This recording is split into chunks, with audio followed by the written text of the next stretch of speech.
Okay, so I'd like to welcome everyone to the unconvention of the Rabbinical Council of America, and hope everybody is safe and is feeling well.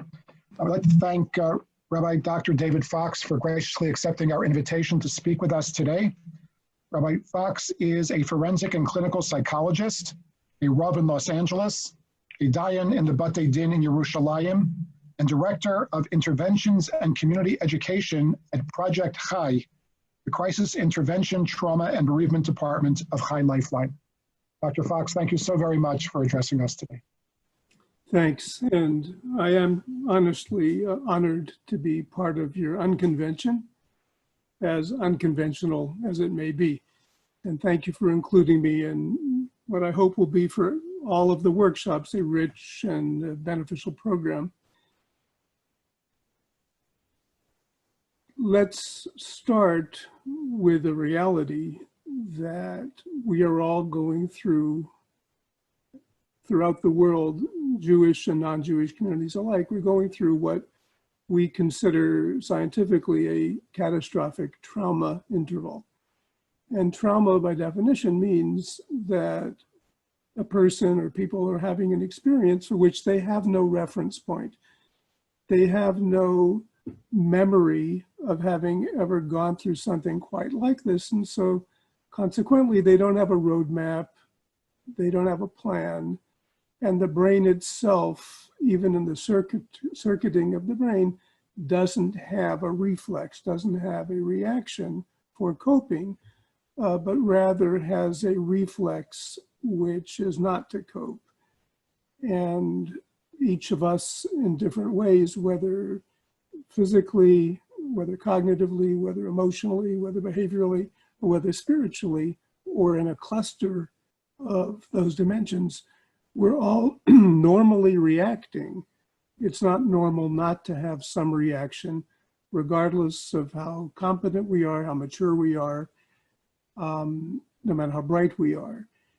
And what makes this a catastrophic trauma this time in our history is that the numbers of losses, of casualties are massive and ongoing, and every day is bringing horrible news.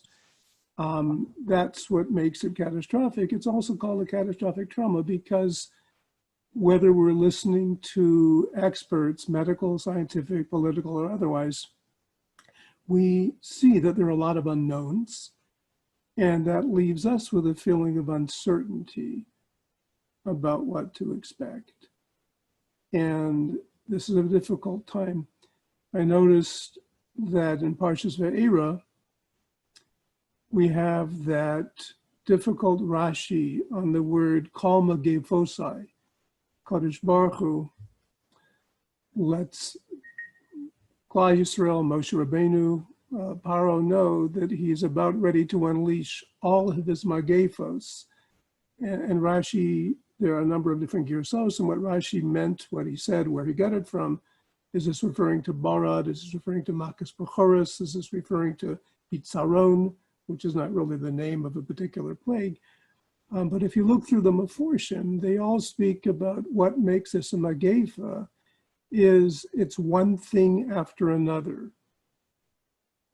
And then some of the Meforshim Rishonim say what makes it a magefa is that there is a lasting pachad. This is the only one of the makas where we're told that Paro experienced terror, experienced pachad.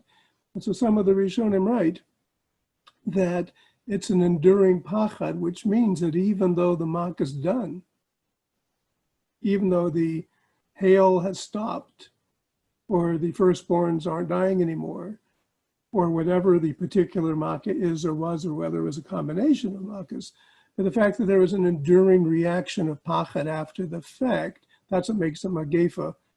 And really that's the point that I want to look at today, that as I'm going to suggest or try to demonstrate psychologically, there's a lot of importance in our beginning to look ahead, looking for the tunnel and eventually feeling that we'll be in the tunnel and there is light at the end of the tunnel. So I want us to talk about looking ahead and discovering something called hopefulness and quantifying that both spiritually and psychologically.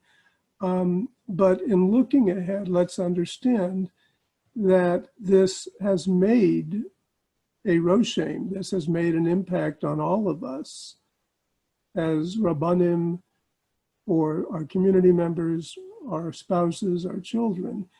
And the likelihood, if we can borrow from the concept of Magefa, the likelihood is that we're going to be carrying that pachad, we're going to be carrying that dread and that uncertainty into the future, even when there is a light at the end of the tunnel, we emerge from that tunnel. And we as Rabbanim, as community leaders, as the mentoring figures for those who turn to us for nurturing, for encouragement, for inspiration, for guidance, for leadership, we want to be mindful of the impact that we'll take into this, but also what I do think is going to be an ongoing and an enduring set of psychological changes in our communities. So as discouraging a note as that may seem to begin with, I do want to be realistic. This is catastrophic trauma. We don't have a precedent in our lifetimes for knowing what to do about this. And really, we don't see that anybody has a roadmap yet. This is like being lost in the Serengeti or the Sahara and trying to turn on your ways. There is no ways here because no one's gone this way before. And so we, with our creativity, our ability to do some yesh me'ayin, our ability to draw on science and what we know about emerging from trauma, I'm hoping that we can use this discussion to come up with some ideas. Now, I'm very intrigued and fond of the expression which is part of my title today, Hayinu Kocholmim. And what was Dovid HaMelech talking about when he wrote that particular kapitel, Kuf Chavav? So what was the context of this as Shivas Tzion Hayinu Kocholmim?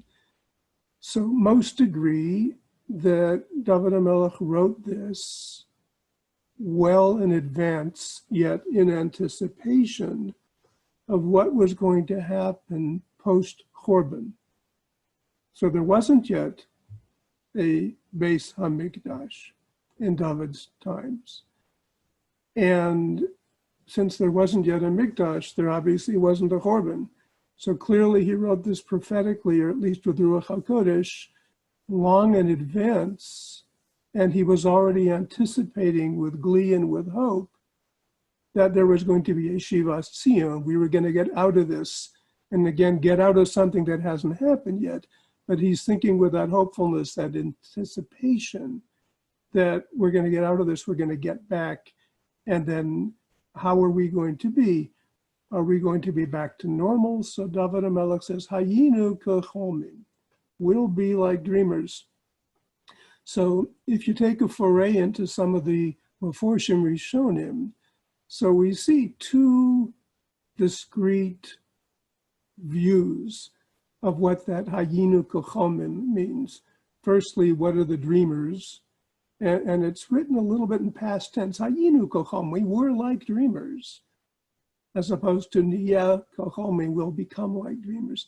So I think on that point, we have the pivot, which either brings us to a pshat given by the Meiri, or an explanation which is implicit in Rashi and in some of the other earlier Rishonim.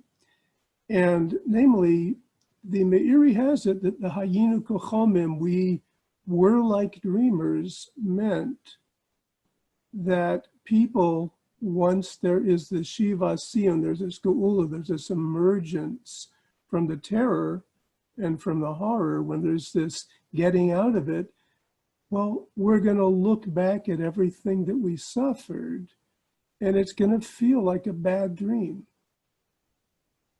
We're not going to forget it. It's going to be a bad dream. It'll feel like it's over.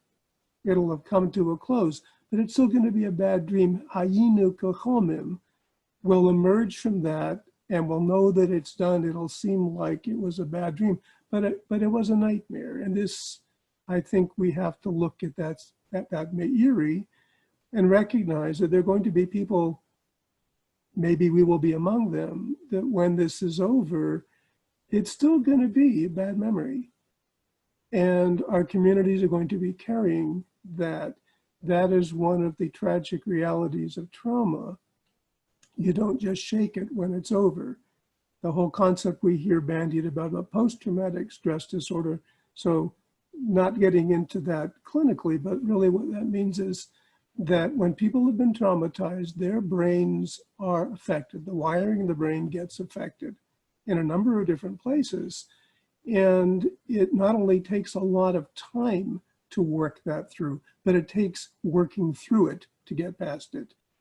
So one of the things we're going to want to talk about is what is the atmosphere, God willing, we'll be able to start setting in our communities, mindful that everybody is walking wounded, everybody is shell-shocked, everybody had their horror story, whether it was tragic personal loss, or whether it was being very, very ill and recovering from it gradually, or whether it was the parnasa diminution that's stressing people already, or whether it's the chaos of trying to educate children, knowing that there aren't really schools and not everybody has enough phones to go around with multiple children who need to be dealing with phone call teaching.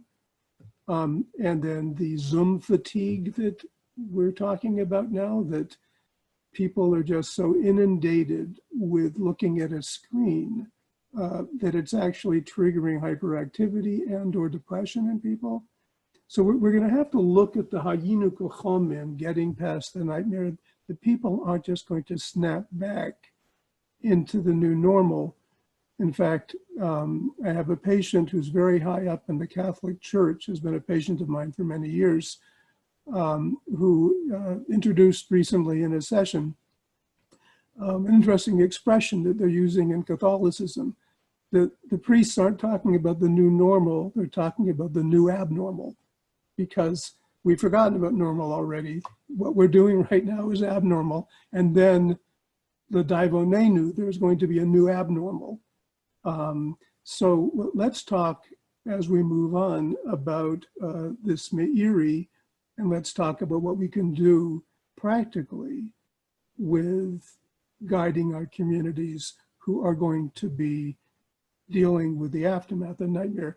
Now, as I said, there's other earlier Rishonim who interpret it maybe more optimistically. And the Hayinu Kochomim, it's a vision of the future, that the things that we'll return to, now I'll plug in to make it more relevant, the things that I think we will return to.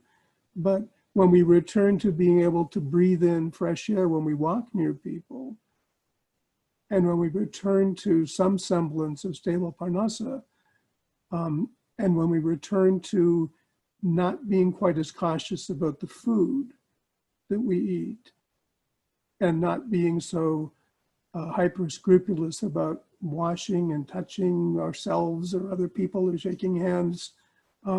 So a lot of the Rishonim, the Hayinu Kochomim, mean that it'll be too good to be true. That we'll be like in a dream, that being able to be doing normal things again, we won't take them for granted anymore so fast. We're not just simply going to glide back in to being able to breathe and eat and wash and just normal behavior. That Hayinu Kochomim means that it'll be like a dream, exciting. We can do simple, normal things once again, walking out without masks and without gloves. And we have to be able to use that particular perspective, thinking ahead, all of the inspiration and the encouragement that we want to be giving our communities to look at this new abnormal, but the parts of it that are functional once again, the parts of it that work, the parts of it that we can gradually start interacting with some normality, and we can go out recovering a sense of relative safety again. So I think this is something that can be used certainly in the drushes, but I think also to sensitize that so much good is out there. And we don't want to go back into that rut of not noticing it, taking it for granted, and really begin to appreciate our health and our safety, to appreciate camaraderie once again, to appreciate the practice of our faith openly together once again. So again, between Rashi, Radak, and Meiri, the Hayinu Kochomim, these are things that I think we want to be thinking ahead about. Now, let's talk about the dismal things, not to be cynical, not to set a pallor of morbidity, but let's talk about the enduring trauma. Some of you are already looking for ways to connect to your congregants who have suffered losses. I wrote something this past week in Hamodia Prime that talks about the reality now that we're bereft of mourning rituals and the effect that it's having on people, that people are still grieving, but they can't structure, they can't frame their grief with some of the halachic and minhag rituals which can soothe and help that grieving process along. So again, that's old stuff. We know we're dealing with this almost every day now. No real funerals and no real Kaddish with a minyan and no real Shiva directly. That there's so many things that we're not able to do ritualistically, which besides the fact they're halachically correct, but if you will, they're also psychologically very soothing. Soloveitchik Zatzal wrote a couple essays where he talked about the beauty and the foresight of Chazal, that by structuring the rituals of mourning, a lot of them have embedded in them a certain comfort to the soul and definitely a comfort to the psyche. But let's recognize that there is going to be a continuation of the feeling of pachad. It's embedded in the brain circuitry. You don't just shake it off when life goes back to the old routine. It takes a while. And I think that what this is going to do for clergy, for those who are involved in the pastoral parts of being a Rav, is we're going to have to be increasingly sensitive to it. We can't just use humor that easily. I don't know how many of you exchange WhatsApp cartoons that began to flourish with the onset of this virus. What I'm finding is that fewer and fewer of my colleagues are forwarding them, and I'm forwarding fewer of them myself, because it gets to a point that you really can't find that much relief and laughter, because you know that out there there's so much suffering. So let's figure out that we're going to need an orientation to addressing the lingering feelings of bereavement, of fear, of the disruption to family life, the separation from congregational life. One of the interesting things that I've been working on is the paradox that many of us now have an opportunity to get more out of tefillah as a yachid than sometimes can happen when we're b'tzibur. In other words, we can be detached from our tefillah because nebuch we're missing our congregation, our familiar friends, our minyan, or we can use this time as rabbis, as Talmidei Chachamim, as Torah scholars, as spiritual people. We can use this time, and I think we can encourage some of our congregants in our webinars and our discussions use this time to personalize the tefillah a lot more. What I'm aiming personally, if I can disclose, is I'm looking for chidushim when I say psukim zimra, meaning I'm looking over certain psukim and really wondering what does this mean. And then after davening, I'll hit the meforshim and I'll discover things that I now want to integrate. Now, the reason I'm sharing that with you is I think those of us who are able to focus on upgrading our personal avoda through our tefillah, I think as Rabbanim, we also might want to think of how we can share our discoveries with our congregations. Not only the discovery that this is a time to make the most out of our prayers, but the excitement of finding new meaning, new interpretation, new understanding of the tefillahs. And I think this is something that will be maybe the core of many a good drasha, of the things that we learn through the process of having to immerse ourselves very privately, subjectively in our tefillahs. So on the one hand, we can encourage our congregations to do the same now, but really what I'm leading to is that we don't want to lose that fervor, and we don't want our congregants to lose that development, that personalization of their avoda once they go back to being part of a congregation. So if anything, we really want to try setting a new pace, the tefillah b'tzibur, besides the fact that we'll appreciate it because we have a minyan and we can say Kaddish and we can say Kedusha and so on. But we, I think, want to retain that sense that the tefillah still can be and is supposed to be a subjective avoda. Now, I know I'm sort of preaching and I'm sounding a little bit like I'm not chas v'sholom giving musar. I'm talking about myself and what some of my colleagues are sharing. But I think this is a trajectory that we can consider, that whatever we've gained from being in solitude, I think we want to try bringing it back once we're together collectively. You know, Paul Tillich, the late American philosopher, not Jewish, but one of the wise sayings, which I happen to relate to a lot, I'll share with you, you may know it. He said that the English language has given us two words for the pain and the dejection of being alone. It's given us the word loneliness. And for the ecstasy and the richness of being alone, it's given us the word solitude. So yes, there is a lonesome component to not being with friends, not being with minyan, not being with rabbi, not being with shul.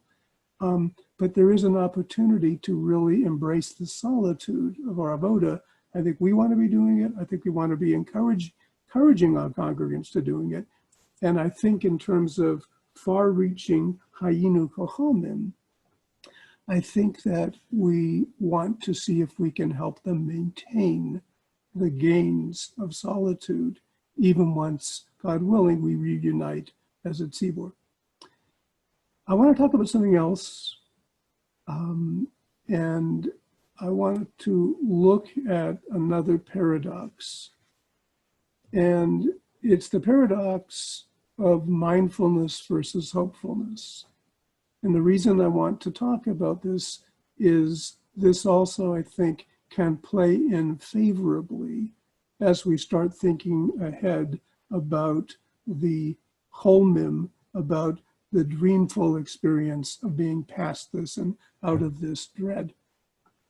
So on the one hand, something that we want to be doing now, not just for ourselves and our spouses and our children, but really in talking to our congregants, is instructing them about what we're calling mindfulness. And mindfulness means trying to get away from the anxiety, the worry, the apprehensiveness, all of which involves being glued to things that are not yet happening. But that's what pachad is, that's what fear is, that's what most anxiety and worry is. that we're focused outside of the moment, and instead we're imagining and we're speculating, whether cynically, whether pessimistically, whether fatalistically, but we're running ahead of ourselves, which isn't healthy physically, and it's not at all healthy for our mental balance. So what we're doing with people is helping them take time throughout the day to be mindful, which means to focus on what's going on with me right now. What right now, this moment, what am I going through sensorially? What's my body up to? And what is the direction my thoughts are taking right now in the present moment, right here and now, not worrying about the future, and emotionally too. And so that mindfulness, whether it's physical, spiritual, cognitive, emotional, it does promote psychological resilience. It also is instrumental in the body remaining more composed, the breathing and the heart rate being regulated. So on the one hand, we want to do that, yet paradoxically, something that we want to be talking about with our balabatim and for ourselves is the actualization of hope. Now, I'm not only saying this rabbinically, but this is very, very well grounded in neurobiological research.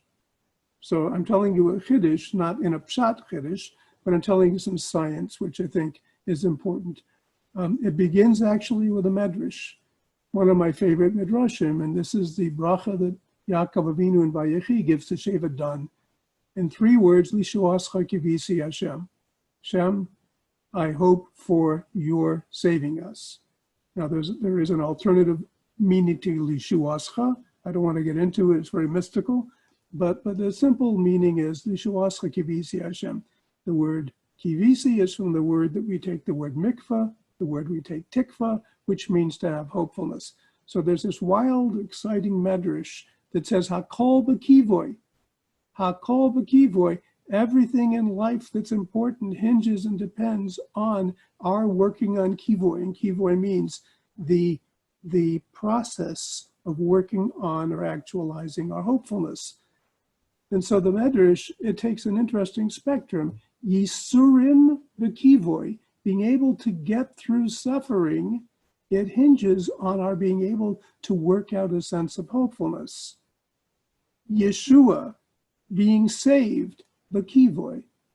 Slicha, b'kivoy, being able to attain that sense that God's with me again. Chanina, being able to attain that sense that God is compassionate and is caring about me. So all of these and a few more, b'kivoy.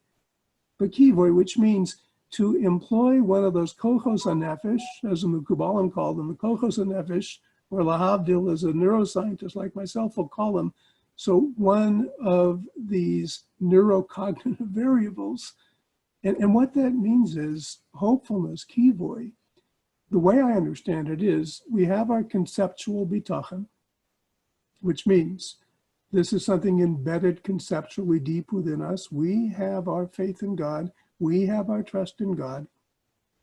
But the way that we put that into gear, the way we actualize it, the way that we try to apply that is actually working our minds into a state of kivoy, drawing on not just the concept that I have faith, but instead being able to employ this psychologically. And interestingly, as I said, it's a paradox. The way that we work on our hope psychologically is by getting out of the present.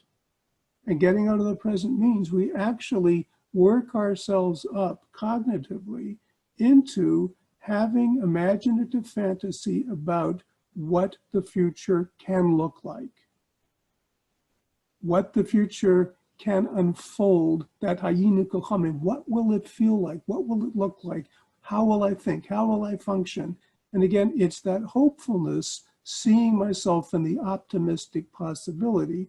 And what we find is that when we get ourselves into that activated sense of hopefulness, which, as we said, it starts cognitively, which means we're letting our imagination run ahead of us into the hoped for future, not only does it relax the body, it also stimulates the body, and it stimulates the brain, and it triggers positive affect.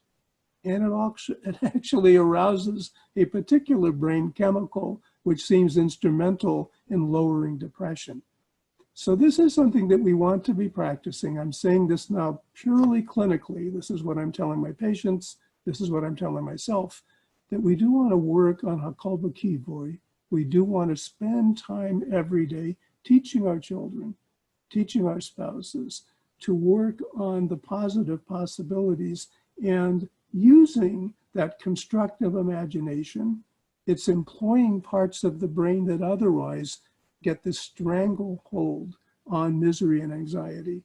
And it's really loosening that. I think that Zechariah Hanavi, according to some, the Alshich and a few other Rishonim, early Rishonim, they say that's what it means, asirei hatikva. It doesn't mean they're prisoners with hope, but it means they're imprisoned by their hope, which means they bind themselves in that feeling of hopefulness.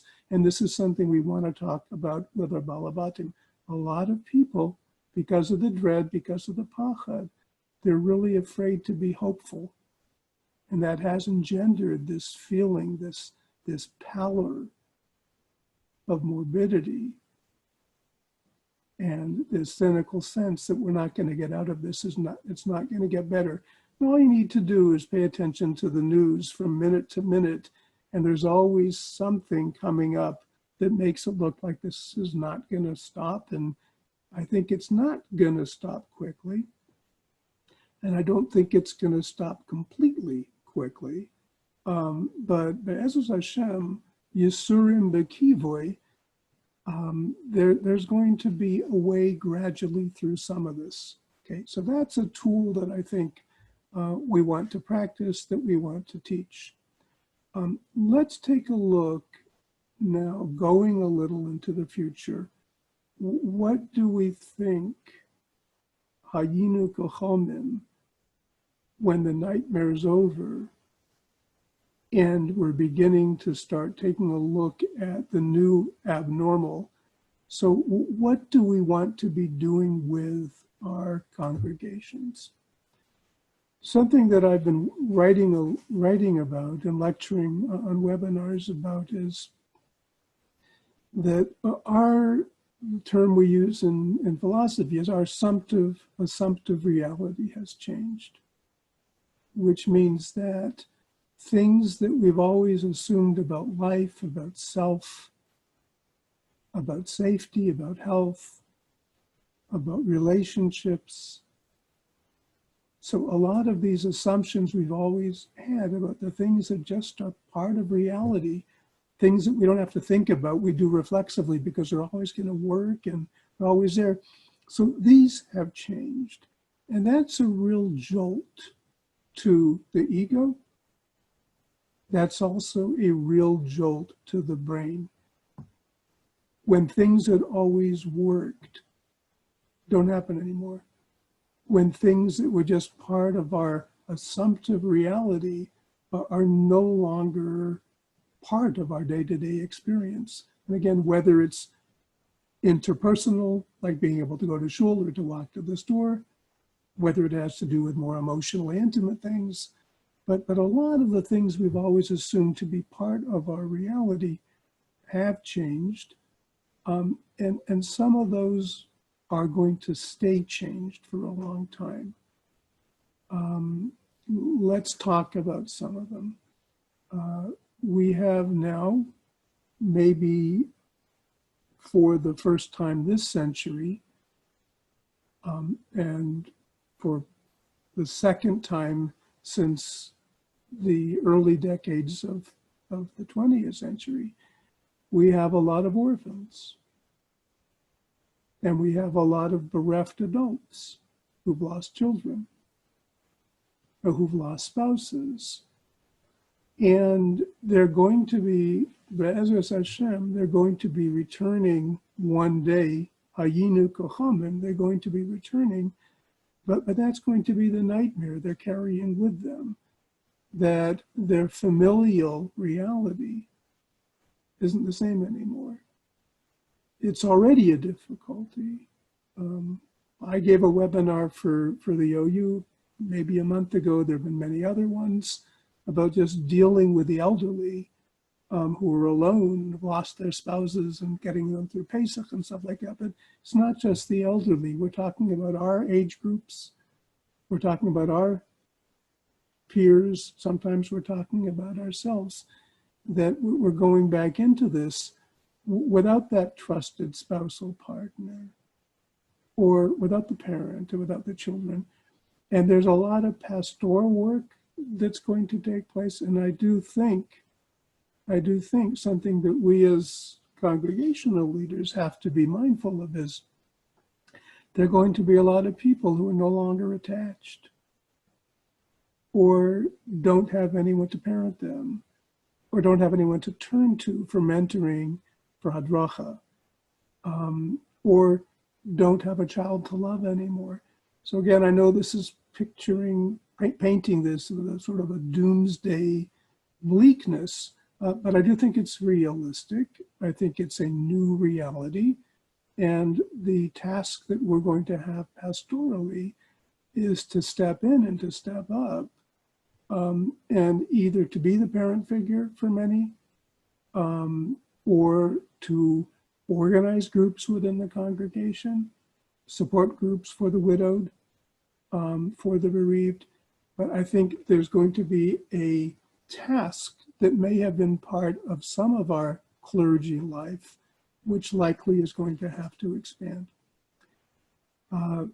Adding to the troubles, the bad dream things which we may carry into the future, I think there's a lot of mystery about what's going to happen to the economy, what is happening to the economy. Already just traveling down Wilshire Boulevard, where for 21 years I had my most recent office, I gave up my office. I put all of my office in storage. I'm not practicing out of my house, something I never really wanted to do, telehealth, teletherapy, but I'm doing that. There's no choice. But it's not just me. There are blocks and blocks on the busy business districts of empty office buildings. And why I'm bringing this up is that I think industries, companies, offices are recognizing that you don't need as many employees as you once did. And people can work from home, or you can get by with a smaller staff. So I think just in terms of the Parnassa outlook, we are going to be contending with fewer employed people, lower incomes, people in the prime of their middle-aged productive years who have nothing to do again. And I think that we can only begin to conjecture how that will affect our salaries, how that will affect the upkeep of a house of worship and its staff. But maybe pastorally, what we have to be thinking about is what is that new abnormal that we're going to have to address with congregants whose economic lives have come to a standstill. Now, again, I know we're talking fatalistically. We have kivoi. There may be inspiring and spontaneous changes. Kadosh Baruch Hu is certainly capable of creating the dream for us, the good dream. But just looking at the trends sociologically, economically, politically, there are changes in our assumptive reality. The whole concept, interestingly enough, there's some literature on this, is the handshake a thing of the past? Meaning, without our becoming hyper-scrupulous and obsessive compulsive or anything neurotic, meaning not driven because of a mental health issue, but just are people going to be much more cautious about touch? We haven't had minyanim here in Los Angeles for 7 or 8 weeks, and we pretty much don't allow it. I think with hardly any exception, everybody has agreed to daven b'yechidus. It's very interesting. I said to my wife Friday night, I haven't said Shalom Aleichem to anybody. I haven't shaken a hand now in almost 2 months. So I arranged for my male neighbors, Motzei Shabbos, all of us went out on our front lawns, so we were within earshot of each other. And for Kiddush Levana, we could say Shalom Aleichem to each other. So it was really a joyful moment. It was the first greeting, man to man, without the handshake, that many of us have done in many, many weeks. But I think that's another example of assumptive reality, that we are going to be maintaining a distance from each other for quite some while. Those communities where the quarantine has been partially lifted and people are gradually sort of going back. I know in Eretz Yisrael yesterday, in Yerushalayim at least, they've been given the go-ahead for children, male children, to start going back to Chadorim, although only 10 per class, and they have to keep distance. So that type of distancing, we're going to be rethinking some of our assumptive reality about the pat on the back, the handshake, the hug when you see an old friend.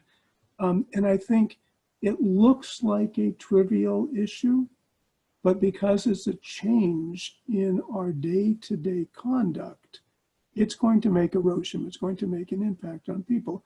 There is going to be an artificially acquired discomfort being casual and close to people who just spontaneously, I was giving a series of lectures in Holland and Antwerp just before Purim.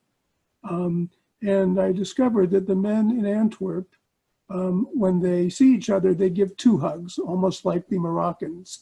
Okay, thing of the past, not going to be done anymore. Small thing, but it's not trivial. This is going to be a change in our assumptive reality. We've talked about hopefulness. We've talked about the lingering nightmare, the pachad that endures even though the stress may have partially resolved. We've talked about not taking things for granted. We've talked about the pastoral needs of our congregants emotionally, grief-wise, economically. We've talked about the positive notion of being able to get back into a routine, but bringing along with us the benefits that we gleaned from being in solitude. Sort of like when we went up from Galus Bavel, we brought the Aramaic names of the months, and those became embedded in our Jewish conceptualization. I think there can be gifts that we bring from this particular pandemic, Galus, which might enhance our avoda to a degree. Let me pause, because I've been speaking 45 minutes, and I think if Rabbi Dratch is okay with it, there may be some pointed questions which I might be able to field either scientifically, clinically, or just to give you my opinion. So unless Rabbi Dratch wants me to continue, which I could, I'm open to questions. Wonderful. So we will try to do that. We have a large number of people online, but if you would like to ask a question, if you could unmute yourself and ask that question and try not to speak over somebody else, that would be a wonderful thing. I've actually, if I can interrupt myself, I see someone posted a question. May I start with that one? Sure, please. Okay, so I don't know if the person wants their name mentioned, but it says, what about those who are experiencing so much anxiety and caregiver burnout that they are unable to focus on their avodas Hashem? I'll tell you something. The question's a painful one and a fine one.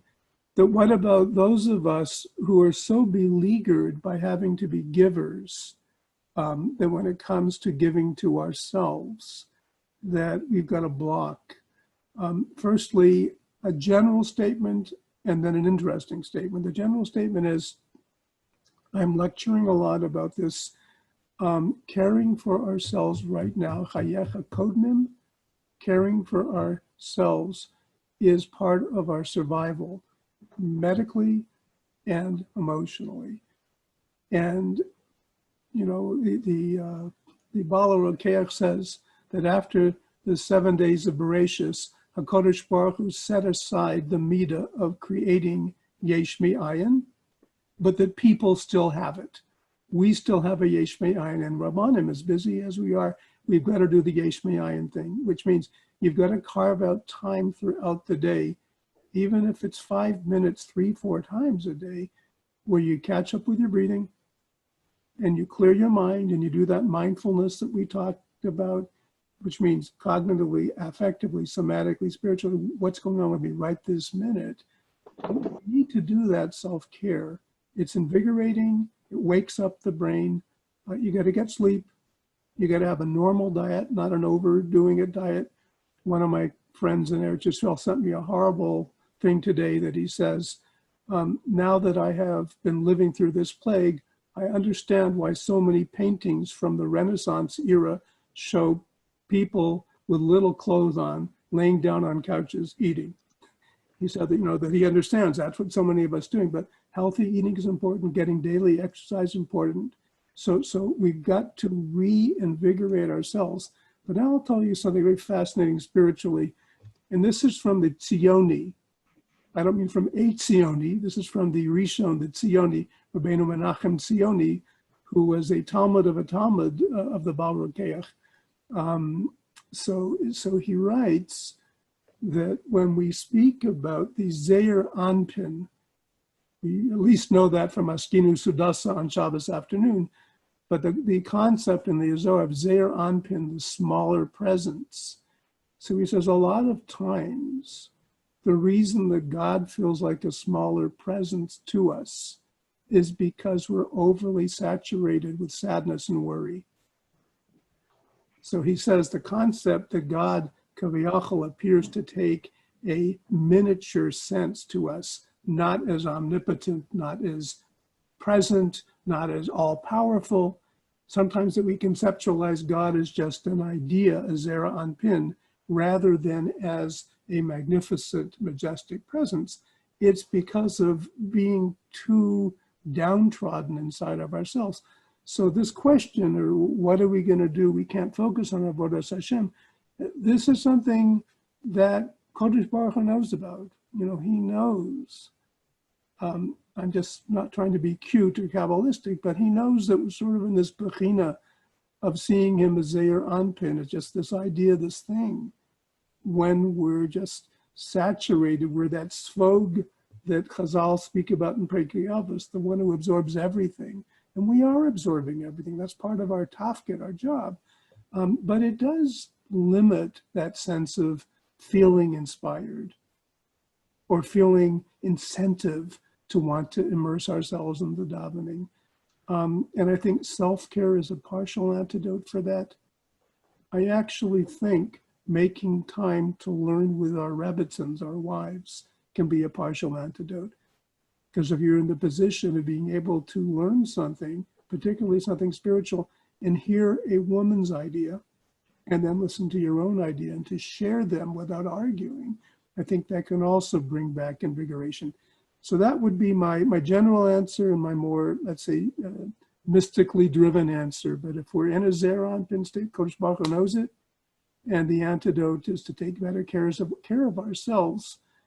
Let me move on to another question, if there is one. Let's see, I've got a question here. What kind of programs can a shul offer that would anticipate the new needs of our congregants? Okay, in my mind, the train of thought that I've shared, I would encourage all of us to continue riding that train, which means to begin anticipating where will they be at as far as post-trauma, lingering trauma? What are their bereavement needs? What are their economic struggles? What is their mental health status going to be? I would begin anticipating these things, and then I would do my best, either in-house to design programs, look for support groups to supplement what I can be doing as the rabbinic leader. I think if we're going to be going back to a semblance of normal congregational life, this would be a remarkable time, if we don't have it already, to revive the old idea from the 1950s that many of us grew up with, that the shul has a sisterhood and the shul has a brotherhood, and you have youth programs, but to start thinking, what can we be doing to help each other? Sometimes the peer support, turning to each other, it carries people a little bit further than the most inspiring sermon can. So I think we want to ride out that train. What will be the me'iris cholmim, meaning what are the nightmares that we're going to have to help them address and talk over? And then what are the positive, no longer taking life for granted things that we're going to try to get them back into the groove, or even a better groove, of finding congregational life a welcome relief. Those would be my ideas. Another question that was raised. Okay, this is an interesting, the obverse of the first question. What can we give our congregants in their burnout situation when they're telling us they can't focus on Avodas Hashem? Okay, so I would humbly suggest that we do anticipate that the burnout is already there for many. The fact that they're disenfranchised, the fact that they're not part of a congregation anymore, that part of their identity, which was, I am a piece of a collective, I'm part of a group, that I think that's gone for many. So the burnout, I think, is there. And I would do what I can, and I am doing with my own group of Balabat and faithful worshipers. I am doing what I can online to start addressing issues. I'm trying to make the shiurim that I give online much more fascinating. I give a halacha shiur every Shabbos, so I'm now doing it Fridays at 3. It's on Zoom. And I'm trying to come up with topics that they want, things that they're curious about. We're doing a good share of more theologically based halachic shiurim to get them into the mindset. The things are getting better. They want shiurim on the Mashiach. They want shiurim about what defines a magefa. They want shiurim that talk about what'll it be like when the Beis HaMikdash is back. There's a very interesting shiur you can access in Rosh Shlomo Zalman's writing. How many brachas are we going to say when the Mashiach comes? I offered a chabura on Hilchos Malachim, the last few parakim, using the Frankel edition that really makes vivid and real the concept of Mashiach vis-a-vis Christianity's Mashiach, Lahavdil, and Islam's concept of Mashiach. The Rambam actually wrote about this in the uncensored editions. But I think we can address the burnout by making our shiurim exciting, catering to what they're asking for, and including them in the learning. It's meshivas nefesh. If your balabatim are not just listening receptively, but they're getting a chance to do their own learning to prepare, and to do interactive learning also. Again, Laniyas Daiti, I think that can revive some of the cheshek for Avodas Hashem. I've got a couple more questions, and let me see. Okay, significant changes, vocational aliyah. How should we be dealing with these changes personally and as Rabbanim, considering that this is the new abnormal? Encouraged, discouraged, somewhere in between. Okay, so good. That's a real psychological question. When people are thinking about making significant changes in their lives, we're going to go there at Yisrael.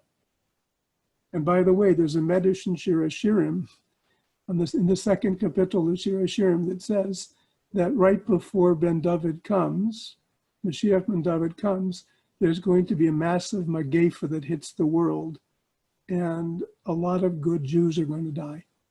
Take a look, Shir HaShirim Rabbah. Okay, so maybe this is the footsteps of Mashiach. I certainly hope so. But people want to make Aliyah now. People want to change their jobs, or people want to retire early. So the clinical standard is that, particularly after a life-changing trauma, you slow people down before they make lasting changes. And that would be the rabbinic wisdom also, that these things, as we say, need yishuv hadas, they need careful planning. Most decisions that are made because of trauma or because of a major upheaval of life, and that they're made quickly, don't turn out to be wise decisions. It's sort of like the bends, if you ever studied scuba diving, that the rule is with scuba diving that you have to come up to the surface very slowly.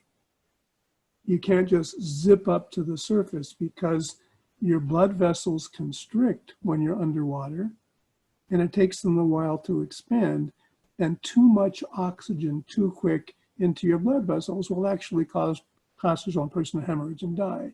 So it's called the bends. It's a horrible malady people develop. And there's sort of a psychological bends.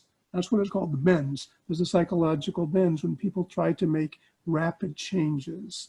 And we always slow people down, give them the wise counsel, research it with them, encourage them to research. Yes, people are going to have to change their careers, but moving rapidly into retirement is not a panacea.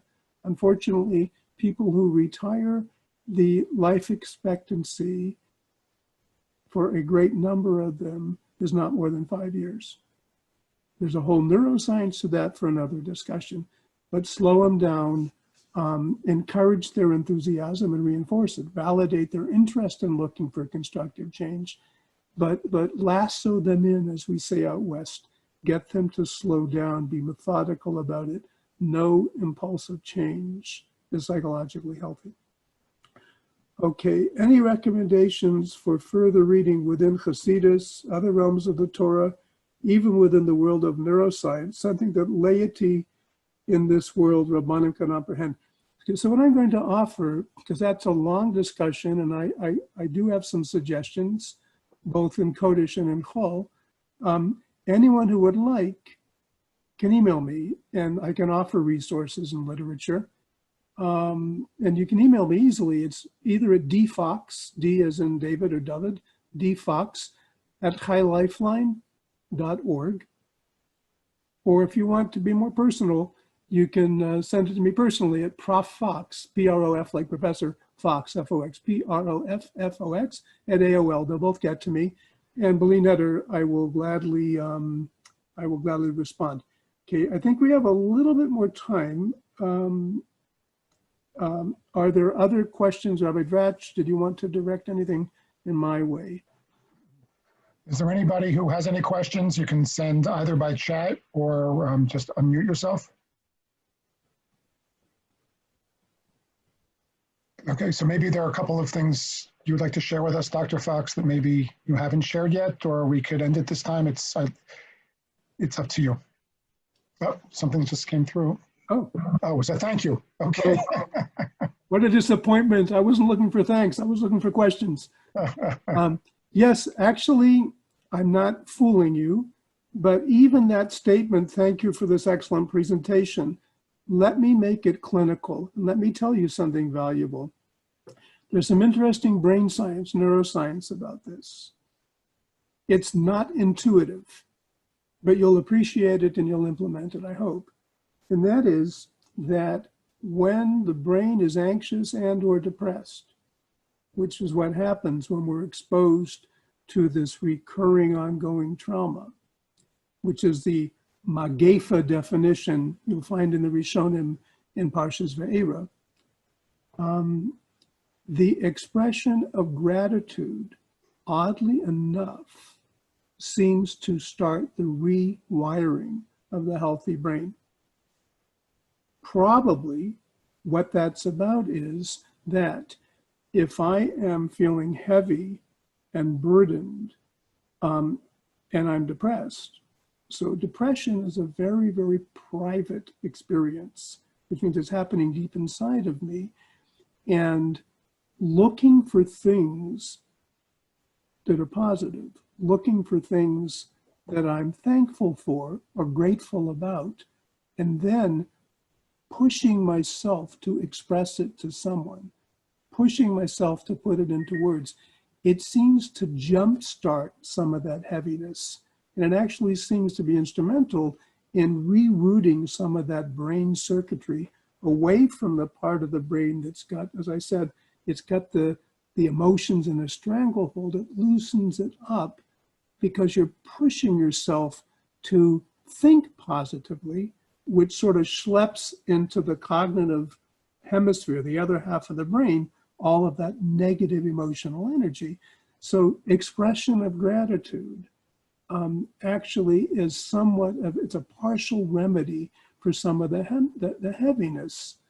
You know, you think about the odd statement of the Woman of Metzia about, can you say thank you to the person who lent you money? And we have the Machlokas contemporary poskim. Well, does that apply today? And the reason that some say it doesn't apply today is because no one takes thank you seriously. But there was a time when saying thank you to someone, it felt like a gift. And more importantly, maybe, it's a gift to your own psyche, or to the depressed, saddened, burdened psyche of your congregations, your congregants. If you talk with them, and actually my wife and I are doing this every day, every night. We have certain tehillim we say, certain tefillos we say, certain learning we do. And then we journal what is each of us feeling grateful for as the day comes to a close.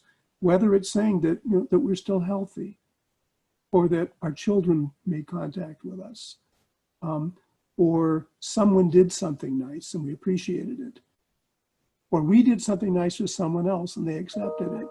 But literally the expression of gratitude, just like the person who gave me the unsolicited thanks, that is a partial remedy for some of the heaviness. And talk about the expression of Hakar Satov. It's not just a Musar ideal, but it's what some of Musar Haskell, there in Mishlei, there's at least one Meforish who says the word Haskell doesn't mean intelligent instruction, but it means inspiring instruction. It gets you to feel differently. So it is a Musar Haskell. It's an emotional boost if you can train yourself not just to look for things to feel good about, but to share them with someone else. Okay, Dr. Fox? Yeah. Hi, it's Daniel Karapkin. I just wanted to say thank you so much. I hope I'm giving a boost to your seichel as well. But I wanted to ask you also a question. Could you address for a minute if the neuroscience in children who are undergoing this isolation, is it the same, or is there some kind of difference that we should be looking for? And what signs should we be looking for in children who don't have the same ability to express the kind of trauma that we as adults do? Yeah, so Rabbi Rapkin, thank you. And some of this, I would rather give you some articles I've written, which are age range specific, because pre-verbal, verbal, young children, school-age children, preteens and teens, there are different recipes, and I can provide that with pleasure to anyone who asks for that. But let's understand that even children, not only adults, they do need a chance to process. They do need an opportunity with the parent, at least with the parent, to be able to find modes of expression of exactly what they're going through. And the parent's task is not to criticize, judge, or try to make it go away, but to validate that this is what the child is feeling in the present right now. You know, so many times when we're parents and our child slips and skins their knee and is crying, so we have this reflex as parents, we take them up in our arms, we hug them, we say, honey, don't cry, which is actually the worst thing to tell a child is crying, because if a child's crying, they need to cry. There's a healthiness to crying because it's an authentic body expression of feeling sad. So we want the child to cry. We want the child to eventually be able to talk about what's sad, what's the emotion that's driving the crying. So we do want to process with our kids. Less verbal kids, or kids who are more withdrawn, we'll give them nonverbal ways of expression, which can be art, which can be poetry, which can be music, which can be dancing, which can be singing. But we definitely, even with children, need to give them a forum where we can let them talk. We are receptive listeners. We validate, we don't judge, we don't try to change their minds. We don't say, you shouldn't think that way, or you don't have to feel that way. We give them the validation. And then we have a carefully timed way of giving them encouragement to anticipate, hopefully, that their perspective and their experience will change with the course of time. Now that's sort of the abbreviated synopsis, but I will send you a bigger handout. I'm sort of giving you the Cliff Notes. I don't know if you know that my great uncle was the founder of Cliff Notes. You know what Cliff Notes are, right? So my great uncle was the founder of Cliff Notes. It's a very, very wonderful saga, but to make a long story short, okay, that was just a joke. I'm not related to Cliff Notes. That was just my buildup. Okay, so to make a long story short, Rabbi Wittenstein, good to see you. I miss seeing you. I will miss seeing you this month. I'm just looking at names of people here. Okay, so Rabbi Kropkin, by all means, you have my email. Send it to me, and I will glean it or send you whatever you'd like. Okay, there's a last question. Rabbi Dretch, am I exploiting my time, or can I answer one more? One more question, thank you. Okay. I would ask if I can answer two, because as the joke goes, two more hut ribbit zibor. Okay. Okay. But okay, so not sure if there's still time. Talk a little bit survivor's guilt, even so those of us who are not sure. Yes. Okay, so that's not just a colloquialism. There is really a concept of survivor's guilt. And survivor guilt means that some people sometimes, not all, but some people sometimes, when they can't personally identify with the losses someone else has gone, they feel a little bit guilty. That doesn't affect all of us that way, but sometimes you feel like you don't belong, you can't identify with it. They're going to look down on you that you're not part of that club or that cartel.